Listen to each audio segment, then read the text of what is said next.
Aujourd'hui, au détour d'un livre, vous présente La Tulipe Noire, un livre d'Alexandre Dumas, paru en 1850 et faisant partie de la collection classique de la littérature. Dans la Hollande du XVIIe siècle, alors que Guillaume d'Orange s'empare du pouvoir, un honnête horticulteur de province est accusé de trahison. Malgré son emprisonnement, le jeune homme tente de poursuivre son rêve, donner naissance à la tulipe noire.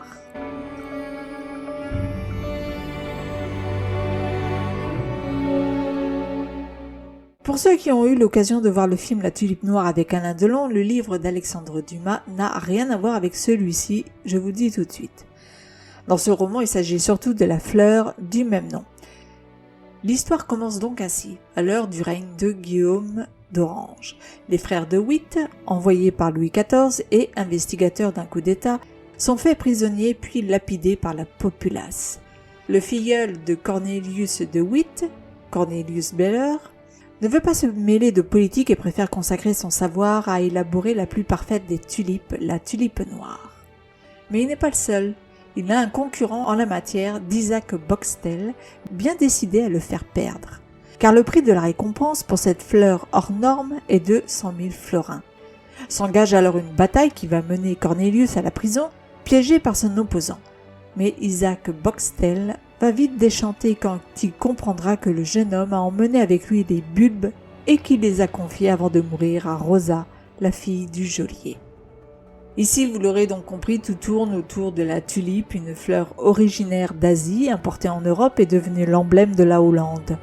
Alexandre Dumas choisit le contexte de la guerre d'Orange pour situer son roman.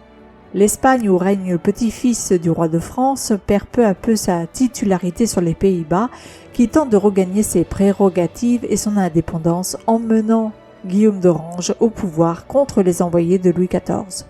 La guerre pour parvenir à faire pousser la tulipe noire rejoint donc la guerre pour l'indépendance des Pays-Bas. Le parallèle est continuel dans le roman. Contrairement à d'autres livres d'Alexandre Dumas, l'action n'est pas ici au cœur de l'œuvre. Nous n'assistons pas en effet aux effets d'épisodes que l'on peut retrouver dans Les Trois Mousquetaires par exemple. La narration dans La Tulipe Noire est lente et globalement, il ne se passe pas grand-chose, il faut bien le dire. L'horticulture et la politique ayant la part belle sur l'aventure. Un classique de la littérature, mais bien loin des livres connus et des meilleurs livres de Alexandre Dumas.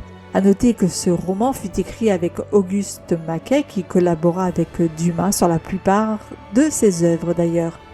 Le fait de travailler avec une équipe de plusieurs personnes sur les romans peut expliquer les modifications de style de certains, dont celui-ci.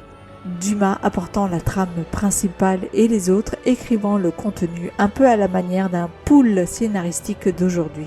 Dans ce sens, comme dans celui des romans à épisodes, Dumas fut sans contexte un précurseur. J'ai donc mis à ce livre la note de 2,5 sur 5.